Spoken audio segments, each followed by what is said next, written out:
Now, iCommunicate continues on Full Service Radio, AM 830 WCRN. Once again, here's your host, Mark Altman. With your host, Mark Altman, on Full Service Radio, AM 830. Welcome back to iCommunicate, Find Your Voice. Let's start with the 4 aspects of communication. Mark, you said you spend a short time and gauge if they are a confident and effective communicator.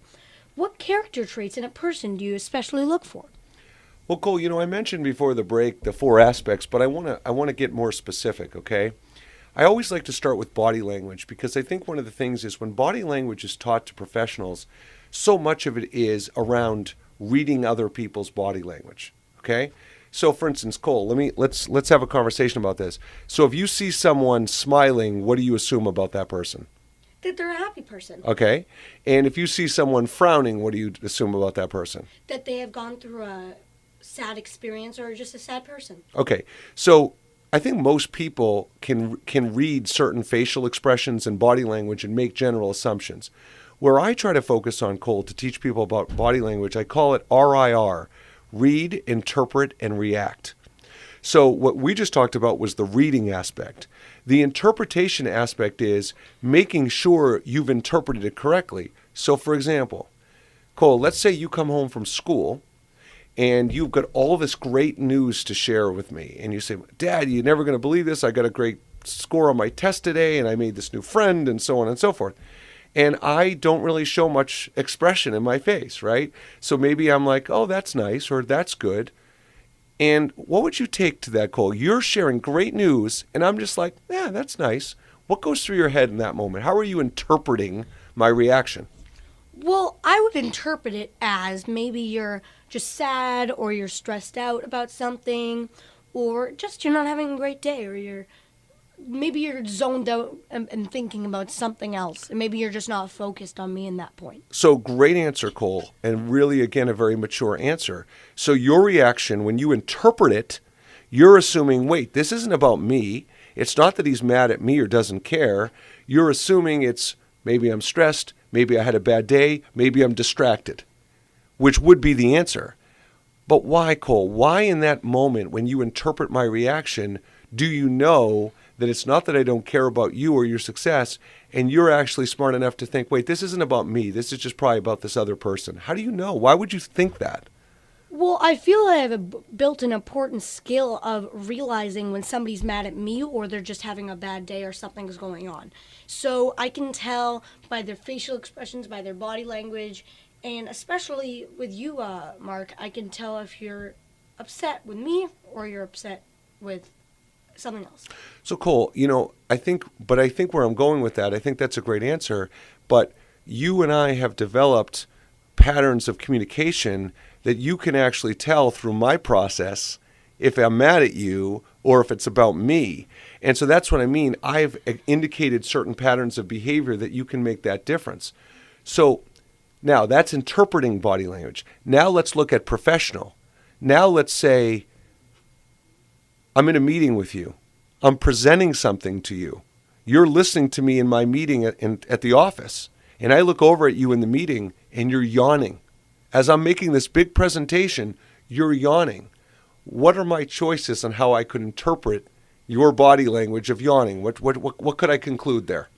Well, you could think that maybe I'm tired, I didn't get a good sleep last night, or maybe you could think I don't like this presentation. That's right. It's very boring, or something like that. That's right. So that leads me to the final step, Cole, which is, remember I said read, interpret, react, or respond?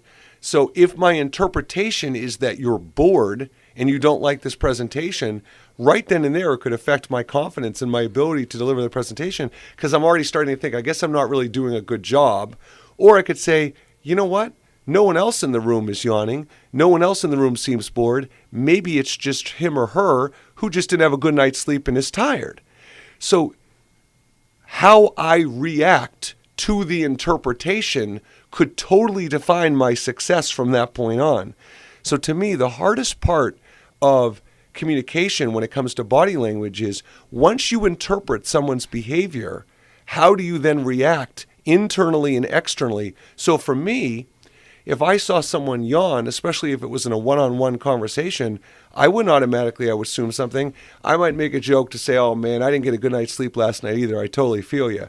And if the person's like, no, I got a good night's sleep, well, then I know it's my presentation. If the person says, no, yeah, you're right, I didn't sleep well at all, then I know it had nothing to do with me.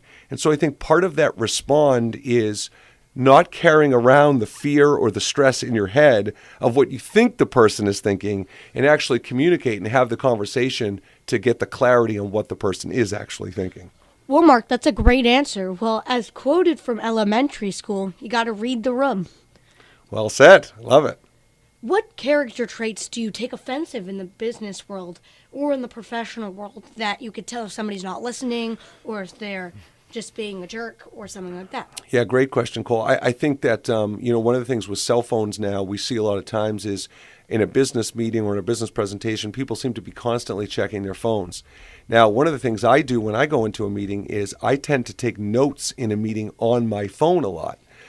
But I don't want to offend anybody. So what I do typically in a meeting is in the very beginning of the meeting, I will actually say, hey, I tend to take notes on my phone. Is that okay? And then the person says, yes. I say, I just don't want you to think I'm texting or doing something else. So again, I just call it out in the beginning so no one's stressed or worried about anything. So I think when you're talking to someone, that was an example. But the most powerful example, Cole, to me, of someone who can show that they are giving you their full attention is a word that we teach a lot at Mindset Go, and it's called mindfulness. And mindfulness, the true definition of being mindful is being present in the situation. So for instance, Cole, in your life, you're often someone who likes to know what we're doing later in the day or the next day. But if you were being truly mindful, you would only be thinking about this radio show right now, and you would just be enjoying the moment and focused on how you could be the most successful in this moment. But people are so busy, Cole. Everybody's talking about how busy they are, and parents are talking about how they're going to take their kids to activities, and bosses are talking about they have projects due and have got to meet with 6 different employees. But if you're always thinking about on your to-do list and what you have to do next, you're not present, you're not being mindful, you're not giving someone their full attention when you're talking to them. And what's worse is, from an active listening perspective, which are one of the 4 key aspects of communication, you already have your next question formulated despite how someone is answering you in conversation, which is the last thing you're supposed to do, because you're not supposed to be agenda-driven in communication. You're supposed to have those questions based on the things you're talking about in the conversation. Well, Mark, thank you for that answer. It was very inspiring. Thank you. It was very good. Do you think that phones have ruined the world of face-to-face communication?